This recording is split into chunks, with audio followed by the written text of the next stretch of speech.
الله شابريست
الله أكبر الله أكبر الله أكبر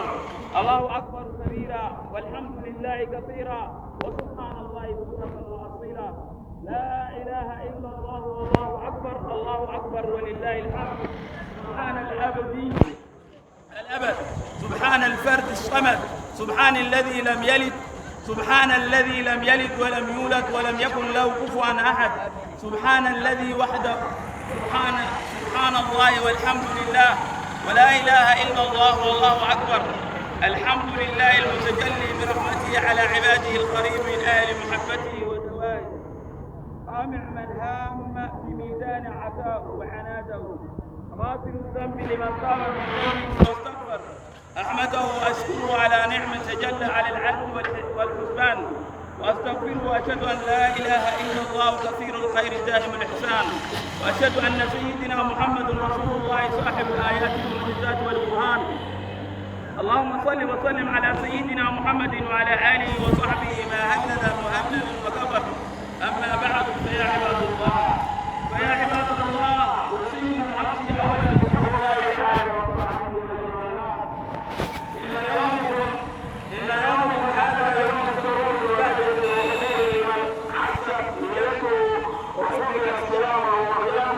هذا يوم فرح وجهاد لمن قامت سريرته وحسنت عمله وحسن إذا نجاح ورفعت إلى الناس أعماله وبشاره وفرحه هذا يوم عيد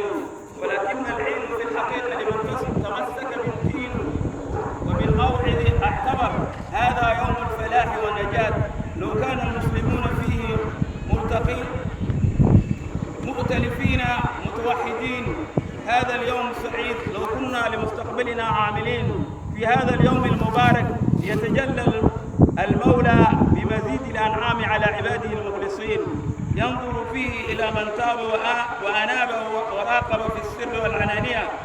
ربه الأكبر ينظر فيه إلى أهل الصدق والوفاء والمودة والمحبة ينظر فيه إلى من تغافل من عيوب الناس ولعيوب نفسه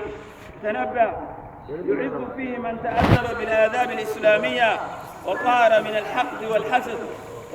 من الحقد والحسد قلبه يعز فيه من ترك الشهوات والبدع ورجع إلى الله واستغفر فليس العيد لمن تمتع بالشهوات ولبس الثوب الجديد ليس العيد لمن عق والديه فحرم الرضا في هذا اليوم المبارك السعيد ليس العيد من يحسد الناس على ما آتاهم مولاهم من فضله العميم المجيد ليس العيد لخائن غشاش كذاب يسعى بين إخوانه المسلمين بالأذى والفساد والضرر كيف يسعد بالعيد من تجمل بالجديد وقلبه على أخيه المسلم أسود كيف ينهى بالعيد من استقام في رضاه وبعده عدل عن الطريق القويم الأحمد. كيف يفرح بالعيد من أضاع أمواله في المهالي والمناهي